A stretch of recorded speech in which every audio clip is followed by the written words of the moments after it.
అతడో scientist. అచ్చం తనలా ఉండే రోబోను తయారు చేశాడు. మీడియా కాన్ఫరెన్స్లో దాని ప్రతిభా పాటవాలు ప్రదర్శించి చూపించాడు. అసలు సంగతి ఏమిటంటే, అచ్చం తనలా ఉండే రోబోకి తన మేధస్సునే కాపీ చేసి ప్రతిసృష్టి చేశాడతను. విలేకరులడిగిన ప్రశ్నలకు అచ్చం ఆ సైంటిస్టులాగే సమాధానాలు చెప్పింది రోబో. చిరంజీవిలా డ్యాన్స్ కూడా చేసింది. కానీ ఈ కథలో అస్సలు ఊహించని పరిణామం ఏమిటంటే, ఏమండీ ఇది విన్నారా? ప్రొఫెసర్ సుబ్బారావు సాయంత్రం ఇంటికి రాగానే భార్య కాంతం ఆత్రంగా అడిగింది. సుబ్బారావు చెవులు రిక్కించి తలగోక్కుంటూ, నాకేమీ వినిపించటం లేదే అన్నాడు. విన్నారా అంటే ఎవరి మాటలో వినబడటం కాదండి, రాంబాబు చేసిన ఘనకార్యం గురించి విన్నారా అని అడుగుతున్నా అని అంది. రాంబాబు ఎవరు అని అడిగేసరికి, అబ్బబ్బా, మీ మతిమరుపుతో నా మతిపోయేలా ఉంది. మన కాలనీలో రాంబాబు అనే ఓ ప్రాణి ఉందన్న సంగతి అప్పుడే మరచిపోయారా? చిరాగ్గా అంది కాంతం. చూడు కాంతం, ఒక్కోసారి నేను నీ పేరే మరచిపోతుంటాను. ఇక నాకు బయట వాళ్ల పేర్లు ఎలా గుర్తుంటాయి చెప్పు? సోఫాలో కూర్చుంటూ అన్నాడు సుబ్బారావు. రాంబాబు మీ చిన్ననాటి మిత్రుడు కదండి, గొప్ప సైంటిస్ట్ కూడా. మన కాలనీలో ఉన్న తన ఇంట్లోనే ప్రయోగాలు చేస్తుంటాడు. ఇప్పుడు గుర్తొచ్చాడా? విడమర్చి చెప్పింది కాంతం. ఇంత చెప్పాక గుర్తుకురాక చస్తాడా? కానీ కొన్నాళ్లుగా వాడు ఎవరికీ కనిపించటం లేదుగా. రాత్రి పగలు ఇంట్లో ప్రయోగాలు చేస్తున్నాడు. కాని ఇంత చేస్తున్నా ఇంతవరకు ఊడబొడిచిందేమీ లేదులే అని అన్నాడు. ఈసారి మాత్రం పొడిచాడండి, ఓ రోబోని తయారు చేశాడు. అదేం గొప్ప సంగతి కాదు కాని ఆ రోబో అచ్చం రాంబాబులాగే ఉంటుందట. ఆ రోబో పేరు ర్యాంబో అట. ఓహో, తన పేరును పోలి ఉండే పేరునే తన రోబోకి పెట్టుకున్నాడన్నమాట. ఈరోజు సాయంత్రం 6 గంటలకు రాంబాబు మీడియా ముందు ర్యాంబోని ప్రదర్శించబోతున్నాడు. ఆ ప్రదర్శనకి మనల్ని కూడా ఆహ్వానించాడు అంటూ కాంతం ఓ అందమైన కార్డు భర్త చేతిలో పెట్టింది. సుబ్బారావు ఆ కార్డుని దీక్షగా చూశాడు. అదొక ఎలక్ట్రానిక్ ఇన్విటేషన్ కార్డు. దానిపైన సుబ్బారావు దంపతుల పేర్లతో పాటు ఓ కోడ్ నంబర్ కూడా ఉంది. మొత్తానికి రాంబాబు ఇన్నాళ్లు కష్టపడి తను అనుకున్నది సాధించాడు. కానీ దీనికోసం వాడు విలువైన తన యవ్వన కాలాన్నంతా పణంగా పెట్టాడు. సుబ్బారావు తనలో తను గొనుక్కున్నట్టు అన్నాడు. కాంతం కాఫీ తీసుకురావటానికి వంటింట్లోకి వెళ్ళింది. సుబ్బారావుకి ఆలోచనలు చుట్టుముట్టాయి. రాంబాబుతో గడిపిన పాత రోజులు గుర్తొచ్చాయి. రాంబాబు సుబ్బారావు బాల్యమిత్రులు. చిన్నప్పటి నుంచే రాంబాబుకి సైన్సు పట్ల ఆసక్తి ఎక్కువ. ఆ రోజుల్లోనే అతను ఇంట్లో చిన్న చిన్న ప్రయోగాలు చేసేవాడు.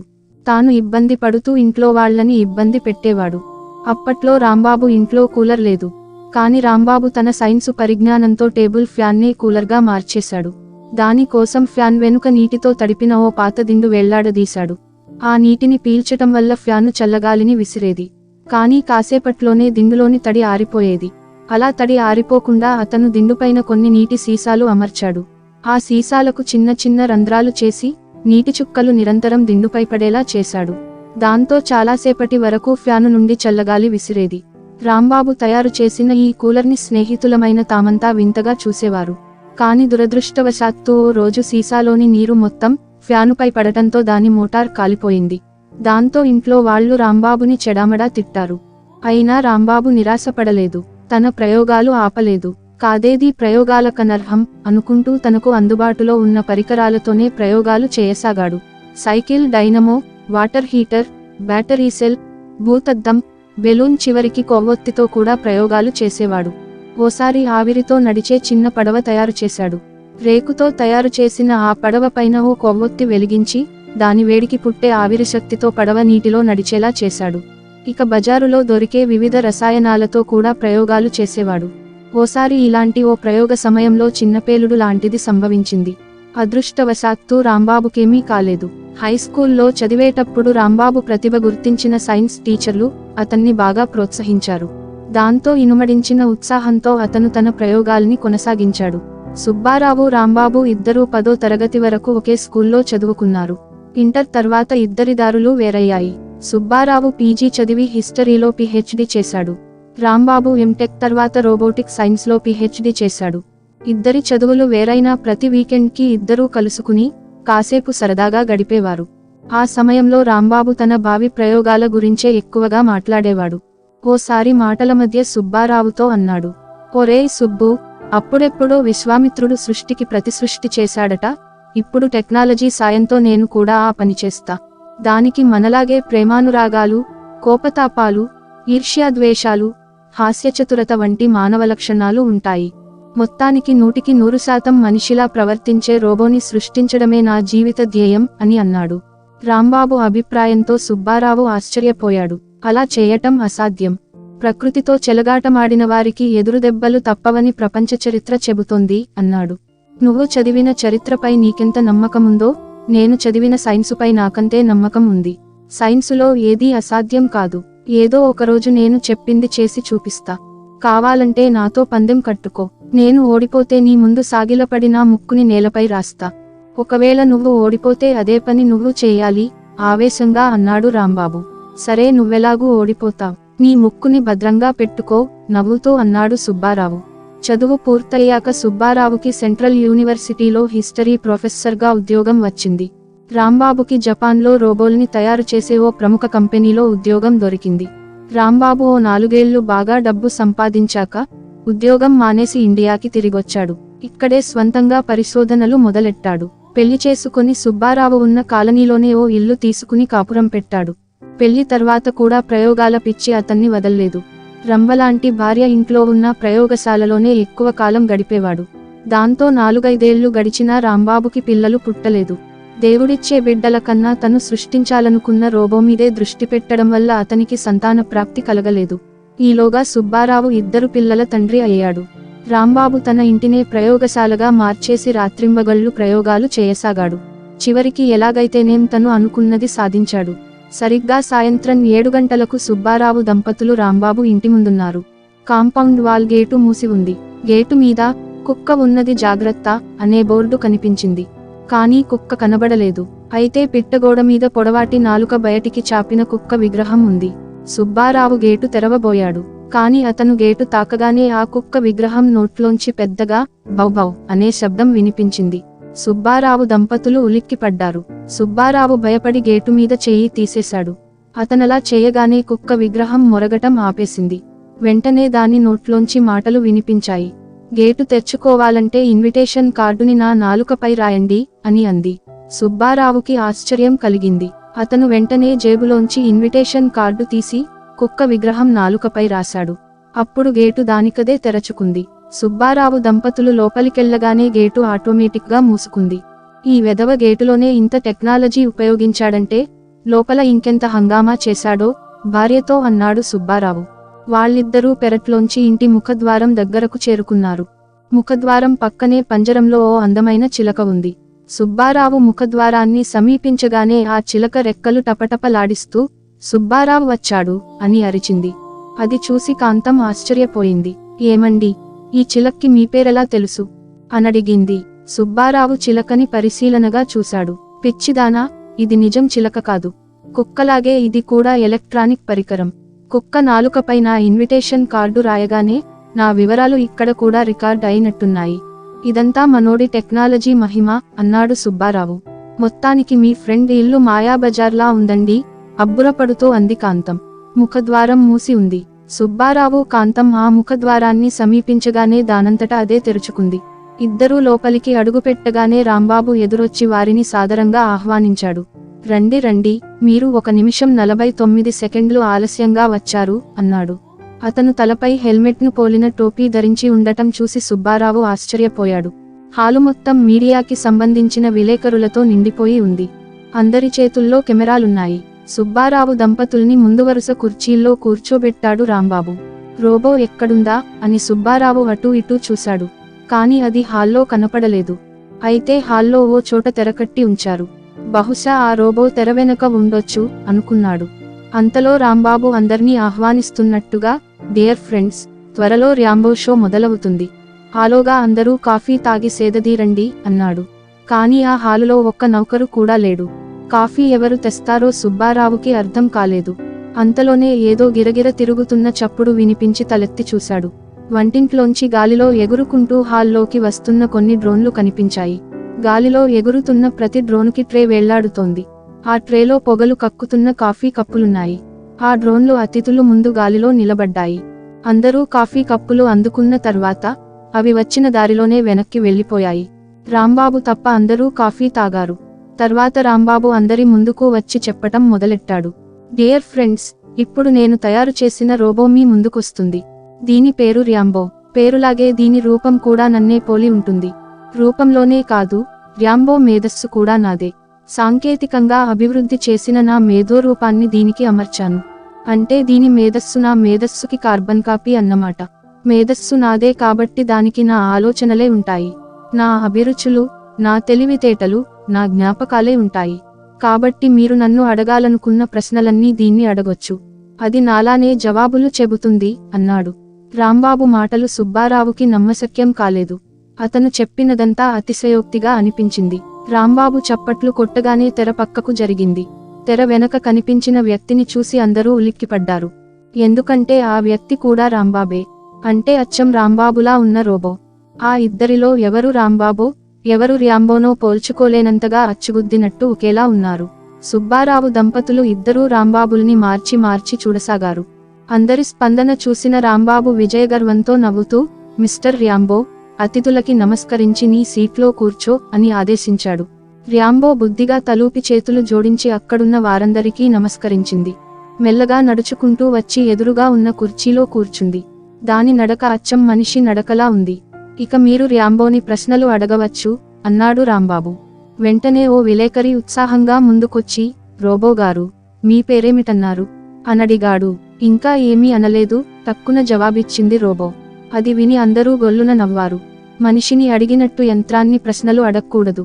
మీరు అడిగిన దానికి మాత్రమే ఇది జవాబు చెబుతుంది. అందువల్ల సూటి ప్రశ్నలు అడగండి అని సూచించాడు రాంబాబు. ఆ విలేకరి అదే ప్రశ్నను సూటిగా అడిగాడు. రోబోగారు మీ పేరేమిటి? నా పేరు ర్యాంబో, టక్కున జవాబిచ్చింది. దాని స్వరం అచ్చం రాంబాబు స్వరమే. తర్వాత మరో విలేకరి, మీ వయసెంత అని అడిగాడు. 36 11 నెలల 9 రోజులు స్పష్టంగా జవాబు చెప్పింది ర్యాంబో. రాంబాబు దానికి వివరణ ఇచ్చాడు. ర్యాంబో చెప్పింది నా వయసే. అది తన పేరు తప్ప మిగతావన్నీ నా విషయాలు, నాకు సంబంధించిన సమాచారమే చెబుతుంది. ఎందుకంటే దానికి ఉండేది నా మేధస్సే కదా. రాంబాబు పుట్టిన తేదీ జనవరి 1 అని సుబ్బారావుకు గుర్తొచ్చింది. వెంటనే లెక్కవేసి చూసుకున్నాడు. ర్యాంబో చెప్పింది 100% సరిపోయింది. సుబ్బు, నువ్వు కూడా ర్యాంబోని ప్రశ్నలడుగు సుబ్బారావుతో అన్నాడు రాంబాబు. సుబ్బారావు గొంతు సవరించుకుని, మిస్టర్ ర్యాంబో, నేనెవరో తెలుసా అని అడిగాడు. తెలుసు అంది ర్యాంబో. అలాగైతే నా గురించి నీకు తెలిసినదంతా చెప్పే ఉత్సాహంగా అడిగాడు. ర్యాంబో గడగడా చెప్పింది. మీ పేరు సుబ్బారావు, రాంబాబు బాల్యమిత్రులు, ఇదే కాలనీలో నివాసముంటున్నారు. సెంట్రల్ యూనివర్సిటీలో హిస్టరీ ప్రొఫెసర్గా పనిచేస్తున్నారు. నా గురించి నీకు ఇంకా ఏమేం తెలుసు ఆసక్తిగా అడిగాడు సుబ్బారావు. మీకు 1000 ఏళ్ల చరిత్ర గుర్తుంటుంది గాని ఈ రోజు ఏం జరిగిందో గుర్తుండదు అంది ర్యాంబో. అందరూ గొల్లున నవ్వారు. అలాగైతే దానికొక ఉదాహరణ చెప్పు సుబ్బారావు అడిగాడు. ఓసారి మీరు మీ శ్రీమతితో కలిసి షాపింగ్కెళ్లారు. షాపింగ్ ముగిశాక బిల్లు చెల్లించేటప్పుడు మీ పర్సు ఇంట్లోనే మరచిపోయిన సంగతి గుర్తొచ్చింది. మీ భార్యను అక్కడే ఉండమని చెప్పి పర్సు తేవటానికి ఇంటికెళ్లారు. కాని పర్సు సంగతి మర్చిపోయి మీరు ఇంట్లో టీవీ చూస్తూ కూర్చున్నారు. చాలాసేపు మీ కోసం ఎదురు చూసిన మీ భార్య ఖాళీ చేతులతో ఇంటికి తిరిగొచ్చింది. ఆమెను చూడగానే మీరు, ఇంతసేపు ఎక్కడికెళ్ళావ్ అని నిలదీశారు. దాంతో కోపం పట్టలేక మీ భార్య టేబుల్ మీది పేపర్ వెయిట్ తీసుకుని మీపైకి విసిరి కొట్టింది. అది గట్టిగా తగలటంతో మీ తలకి బొప్పి కట్టింది. దాని తాలూకు మచ్చ ఇప్పటికీ అలాగే ఉంది అంది ర్యాంబో. అందరూ గొల్లుమన్నారు. సుబ్బారావు అప్రయత్నంగా తన బట్టతలని తడుముకున్నాడు. తను ఎప్పుడో రాంబాబుకి చెప్పిన సంగతి ఈ ర్యాంబో బయటపెడుతుందని అతను ఊహించలేదు. తర్వాత ఓ విలేకరి, పెళ్లి గురించి మీ అభిప్రాయం 3 మాటల్లో చెప్పండి అని ర్యాంబోని అడిగాడు. దానికి ర్యాంబో తడుముకోకుండా ఇలా జవాబు చెప్పింది. పెళ్లికి ముందు ఆడామగా మ్యాడ్ ఫర్ ఈచ్ అదర్, పెళ్లిలో మేడ్ ఫర్ ఈచ్ అదర్, ఇక పెళ్లి తర్వాత mad because of each other. Rambo చెప్పింది విని అందరూ పకపకా నవ్వేశారు. ర్యాంబో గారు, బ్రహ్మచారిగా ఉండటం వల్ల మగవాడికి లాభాలేమిటి? ఓ యువకుడు ప్రశ్నించాడు. తొలి లాభమేమంటే, ఉదయం నిద్రలేచాక మంచం మీద నుండి ఏ పక్కనుంచైనా కిందికి దిగవచ్చు. ఇంకో రెండో లాభమేమంటే, భార్యతో సినిమాకెళ్ళినప్పుడు తెరపై ముద్దు సీన్లు వస్తే బలవంతంగా ముఖం తిప్పుకోనక్కర్లేదు. ఇక టీవీలో క్రికెట్ మ్యాచ్కి బదులు ఏడుపుగొట్టు సీరియళ్లు చూసే బాధ ఉండదు. అలాగే పెళ్లిరోజు అని, భార్య పుట్టినరోజు అని రకరకాల తేదీలు గుర్తుపెట్టుకోవటం కోసం జ్ఞాపకశక్తిని పెంచే మాత్రలు మింగాల్సిన అవసరం ఉండదు అంది ర్యాంబో. దాని మాటలు విన్న యువకులందరూ నవ్వుతూ చప్పట్లు కొట్టారు. స్త్రీల ముఖాలు సిగ్గుతో ఎర్రబడ్డాయి. తర్వాత ఇంకొందరు అడిగిన ప్రశ్నలకు కూడా ర్యాంబో ఇలాగే చమత్కారంగా జవాబులిచ్చింది. ప్రశ్నల కార్యక్రమం ముగిశాక రాంబాబు ర్యాంబో చేత డ్యాన్సు చేయించాడు. అబ్బని తీయని దెబ్బ, ఎంత కమ్మగా ఉందిరో రబ్బా అనే పాటకు ర్యాంబో చిరంజీవిలా స్టెప్పులేసి ప్రేక్షకుల్ని అలరించింది. తన కాలేజీ రోజుల్లో రాంబాబు ఇలాగే డ్యాన్సు చేసేవాడని సుబ్బారావుకి గుర్తొచ్చింది. కార్యక్రమం ముగిశాక ఒక్కొక్కరు ర్యాంబోతో సెల్ఫీలు దిగి బయటకు వెళ్లిపోయారు. చివర్లో సుబ్బారావు దంపతులు మిగిలారు. సుబ్బారావు రాంబాబుని ఆత్మీయాలింగనం చేసుకుని, ఒరేయ్ నీ మాట నిలబెట్టుకున్నావ్రా, విశ్వామిత్రుడిలా సృష్టికి ప్రతిసృష్టి చేశావ్, నిన్ను నువ్వే సృష్టించుకున్నావ్, సృష్టికర్తనే సవాల్ చేశావ్, రేపు ఈ వార్త మీడియాలో రాగానే నీ పేరు ప్రపంచమంతా మారుమోగిపోతుంది, నీకు నోబెల్ బహుమతి ఖాయం, నేను పందెంలో ఓడిపోయానురా, నీకు ఇచ్చిన మాట ప్రకారం నా ముక్కును నేలపై రాస్తాను అంటూ సుబ్బారావు కిందకి వంగబోతుంటే రాంబాబు అతన్ని వారించాడు.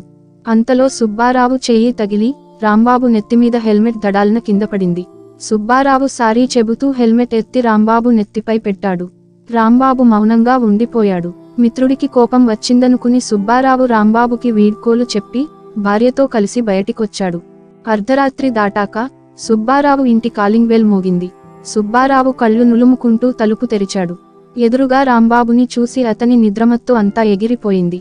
రాంబాబు ఏమీ మాట్లాడకుండా వడివడిగా హాల్లోకి వచ్చి సోఫాలో కూలబడ్డాడు.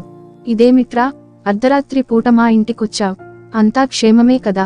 సుబ్బారావు ఆదుర్దాగా అడిగాడు. ఇప్పుడు క్షేమంగానే ఉన్నానురా, కాని కాసేపటి ముందు వరకు నేను క్షేమంగా లేనంటే నమ్ము, ఉద్వేగంగా అన్నాడు రాంబాబు.